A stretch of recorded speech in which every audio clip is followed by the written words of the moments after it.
Hey guys, are you like me and you didn't draw your elk tag this year? Well, don't worry. I'm going to show you with OnX Hunt, an app for your phone, how you could maximize your over the counter opportunities. Stay tuned.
Hey guys, this is Nate Bailey with Barebow Hunters and with the Life Outdoors, and I'm going to show you how to use this app, this mobile app for your cell phone, to maximize your time in the woods with over the counter opportunities and how to find elk and how to maximize your scouting time with this app. It's called digital scouting. That's how good this is.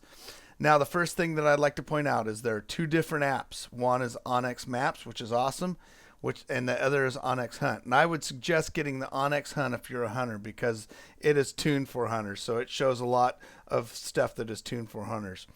With that said, once you buy the app, you can get it on the App Store or iTunes or Google Play.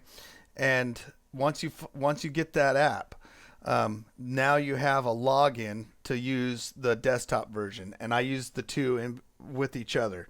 Everything that you do on the desktop will transfer over to your phone. Everything you do on your phone transfers to the desktop. Another thing is your GPS on your phone will show where you're at, and that's beautiful. It shows you in satellite and in a mapping situation, and it'll show all that. So let's go ahead and jump right on here, and I'm going to show you how I scout digitally for elk using OnX Hunt. All right, first you got to log in, and it's going to open it up down there. Now I don't know why it logs me in, but it puts me.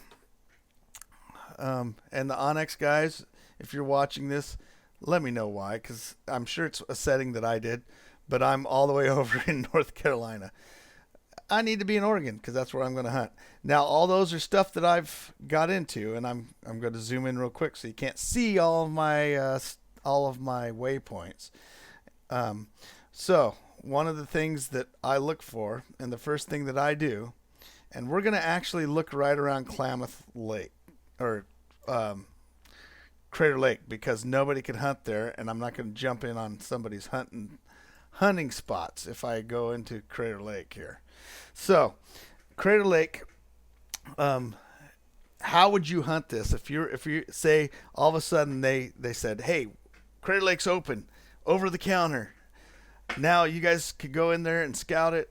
Where would you even start? That I know that doesn't look like much right there, but that is a lot of ground. That is a lot of ground. And the first thing that I like to point out is when I'm scouting digitally, when I have it on here, I like to take off all of my overlays. So I do keep my my wildlife management unit. What that is the different units. So like the rogue unit is unit 30, and then Kino unit. Actually, I don't know if that's Kino. I can't remember what it is. Anyhow, I like to keep the units that way. I know that I'm scouting an area that I could actually hunt. Most over-the-counter bow elk in the Cascades is all huntable, but there are some, if you go over east and things like that. Now, the reason that I shut all of my layers off is because if you turn the layers on, let me turn it on. You see how that layer comes in and tells you the pink is or purple is Crater Lake National Park. So that tells you that you're inside the national park.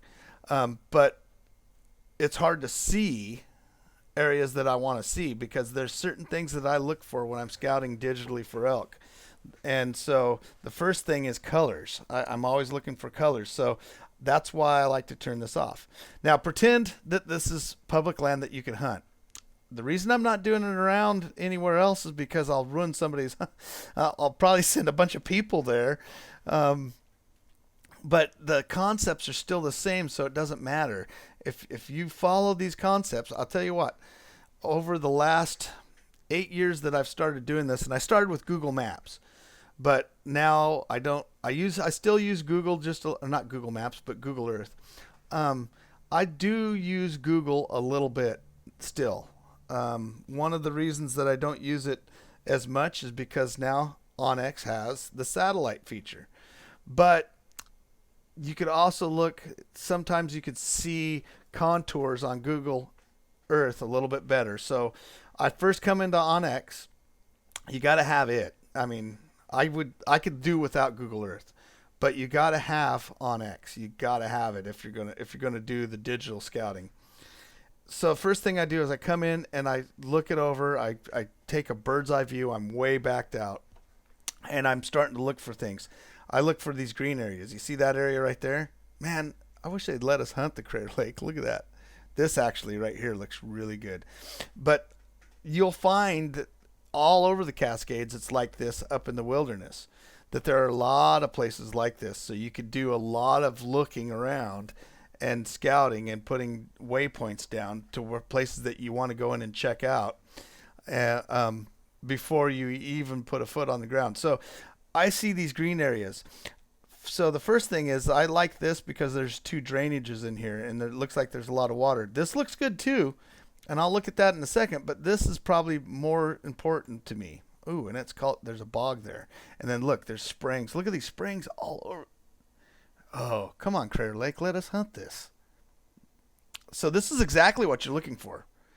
You see all this green, you see all the springs, you see there's knobs in here. This is a south-facing slope. All this stuff is darker timber.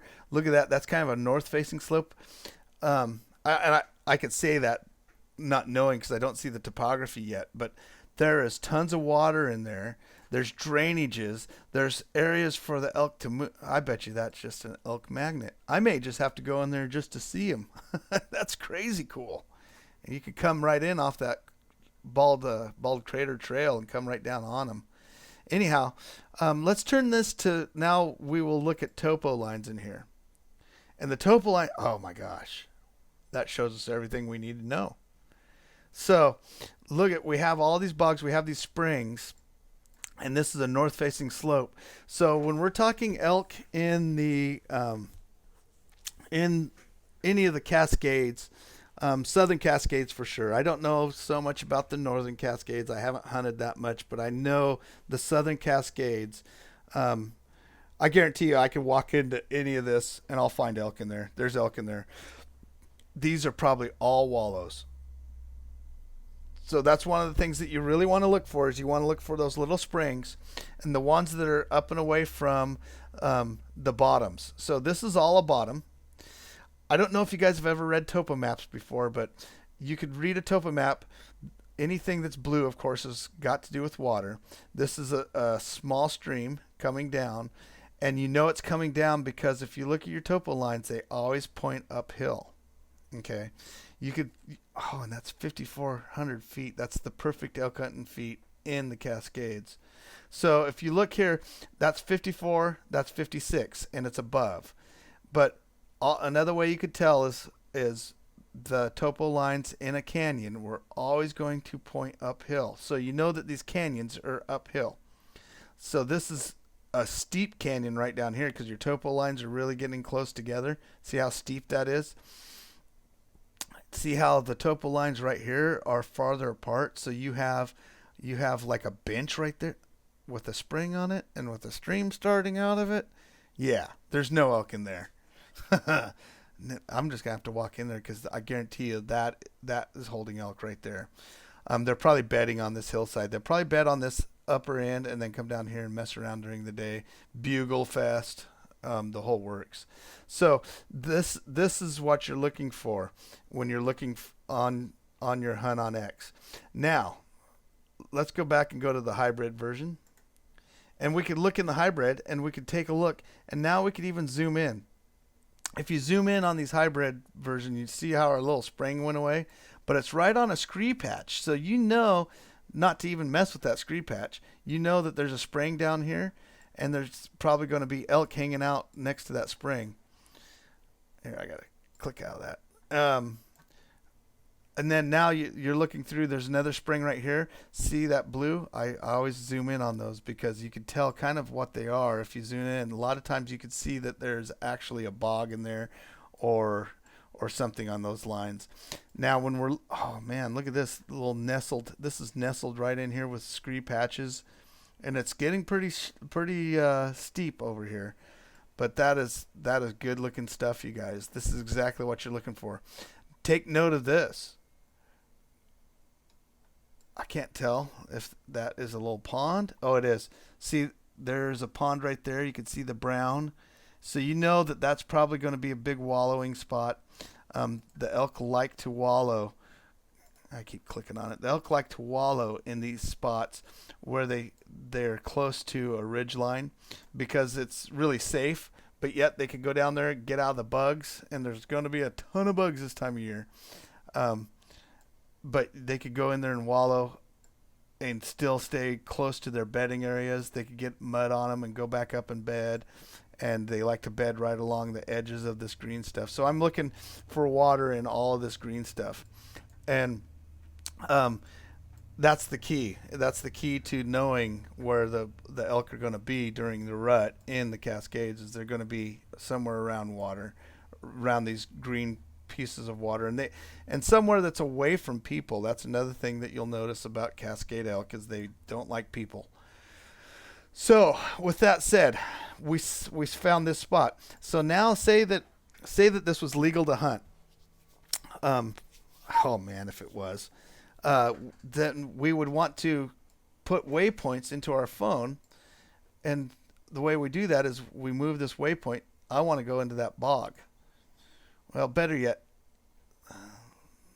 So this is why hunt on X or on X hunt is better for hunters than it is than the other one, which is on X Maps, is because except for they didn't have to put that in there. Just kidding, guys. But if you look, you have all sorts of different options for your. So we'll say that I saw an elk here, so I made him an elk. So see, now I could remind myself that I saw an elk there by using the waypoint. Another thing, when I zoom out here, you guys, one of the things that I like to look for on hybrid mode is the lay of the land. Kind of gives us a little bit of an idea of how easy it'd be to access some of this stuff, how easy it would be to hunt some of this stuff, and then of course your benches. So you're always looking for your benches, which is this. See how your topo lines you don't have very many in there. So you're looking for that bench that moves in between a canyon, and there's a canyon here coming down. You could see that. You could see a canyon over here coming down, and that scree patch up on top. You could see another ridge line here. So you got a spot there where the elk kind of get funneled into that, and that's exactly what you're looking for when you're looking for these places. Now, remember I said zooming in. I'm going to look at all. Look at this. Now, that had a spring right there, but you see that brown down there? I know from experience from looking at this stuff and putting my feet on the ground, a lot of those little brown spots are water spots. From looking up here, because it's so shallow that they're like a foot deep, and they're mud spots, really is what they are. And then there's like 2 or 3 foot of mud in there. And the elk just absolutely love that stuff in the summer. So you're looking for that stuff. There's, matter of fact, there's places like that I sit on during the summer, and I put cameras on them, and I have elk by the tons coming into those spots. So always whenever you get into these green spots, look around for those. Sometimes they're not even signified by the little springs. You'll just find them by looking. So try to find those spots. All right, so we put our waypoint here. Now this is going to get transferred over to our mobile device, and we'll be able to actually walk into that with our mobile device, because you go with your mobile device and you can change. See, it has me it has me going there. So this puts you at your spot. If this was your mobile device, it must be where the server is why they're taking me there. But if you were to go to the mobile device, you click on that, and that would put the blue spot right where you're standing. So let's go back over to here. And that's exactly what it's doing. It's taking me back to the server because it knows the IP address. But if I was to do this on my mobile device, it would put me to the location. See how it says location? Now, on your mobile device also, you can click that twice, and then it'll show a little cone in there. Okay, let's go back to our elk hunting spot. So we checked that out. That's a spot that we could go in and check out. And, that would probably take us a day. But you can find these other little spots. Look at it in here, how green it is. And you know that there's going to be some elk in there. So you come in here and you go, oh man, look at that bench. That bench where they cross over from this to that, and there's green in there. I would definitely be looking at that. There's a north-facing slope right here with some green off the top. So this is all the stuff that you're going to be looking for. Of course, this is Crater Lake National Park, and I did this so you guys wouldn't go running into people's. Look at that. That's an old fire there. Okay. So now once I've found this stuff, say I didn't know that this was Crater Lake National Park. Say I wanted to know whether I could hunt this or not. Now with OnX, you can come over here and my content and go to map layers. You go to Oregon, and then you start turning your layers on. Okay, so now say that was green, that would say that it was Forest Service. So you'd be like, oh, cool, I could go in there now. This is important when you start getting down towards public ground. Up where I elk hunt up in the wilderness, there's not a lot of that, so I don't really worry about that too much.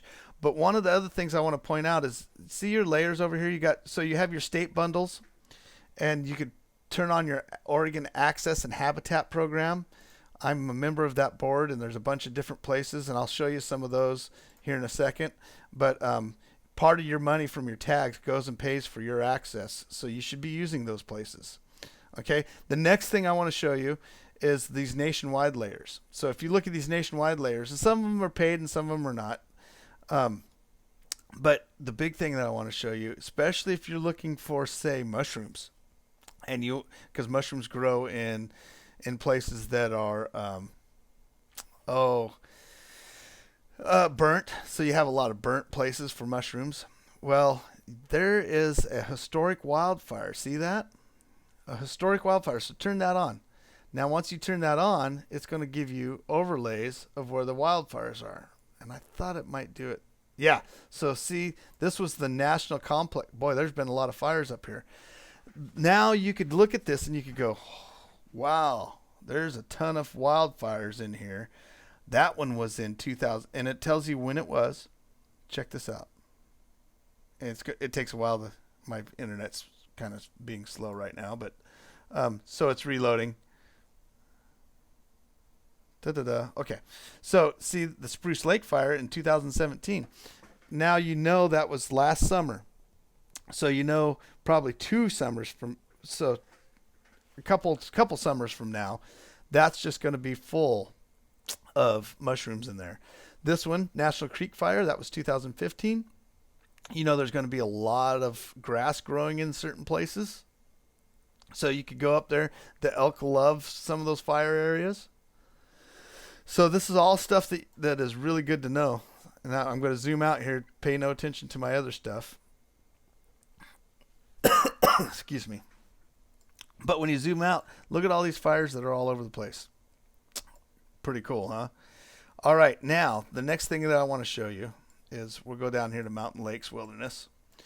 Remember I talked about access and habitat, and we're in Mountain Lakes. Well, they don't have Green Diamond Resource yet.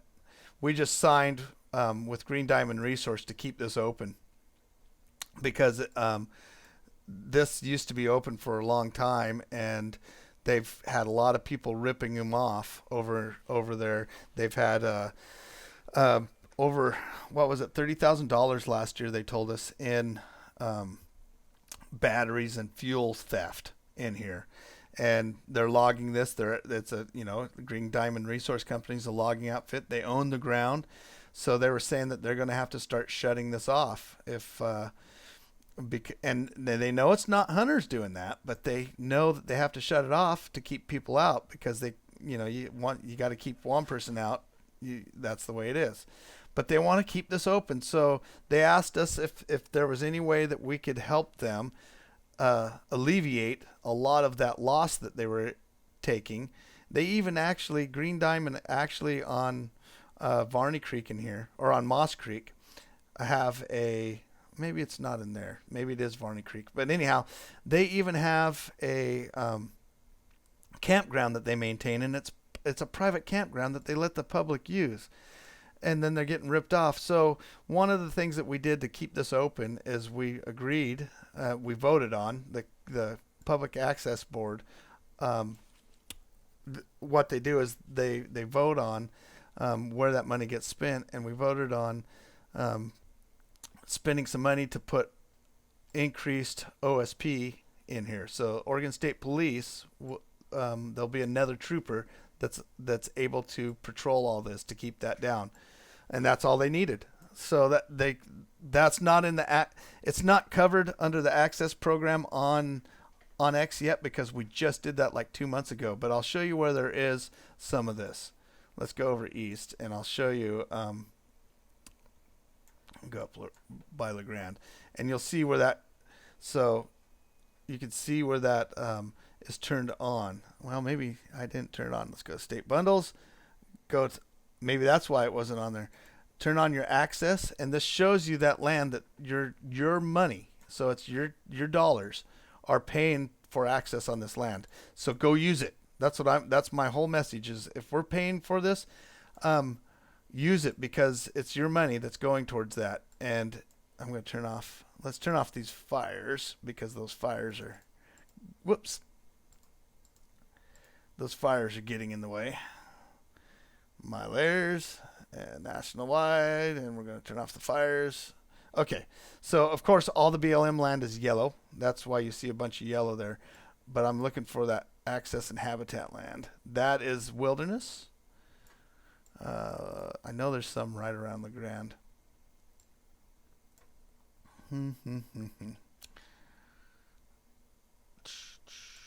But you could see it very well. And there's some elk land that is in that access and habitat program. Now, some of the stuff that you have to do, I'm going to see if it's back over here. Some of the stuff that you do have to do, though, is that some of it you have to call the people that have it in the program because they have different, some of them have different regulations for this or that. So, which is not a big deal, And Green Diamond Resource is not in there yet. Okay. This should all be under that access and habitat. Maybe it's under land use. Oh, I turned on Idaho. No wonder. Yeah, see? Don't get old. Okay. So there it is. See all that Green Diamond Resource? See all this land that's in pink polka dots? All of that, you guys, is land that you can access. That they were going to shut all that off. They had to. They couldn't afford not to. But now, because of your access and habitat program, this is still open. So use it. And then another thing, you guys, is understand that Green Diamond Resource isn't getting a lot of money for this. Of course, we put a policeman there, but they're not getting a lot of money for this. Not near as much as the access is worth. So please tell them thank you as well. Tell them thanks for keeping it open. We really, really am glad that we're keeping it open. one of the cool things was we were sitting here, and when they were telling us about they were wanting to keep this open, and they did their they showed us a map and stuff here. They had a little easel and stuff. There was an elk walking across right back here as they were talking, so you could actually hunt elk right in here, and there's elk in there. So I hopefully that helped you guys. If you like this kind of stuff, let me know in the comments below. You can subscribe here. There's going to be a subscription box.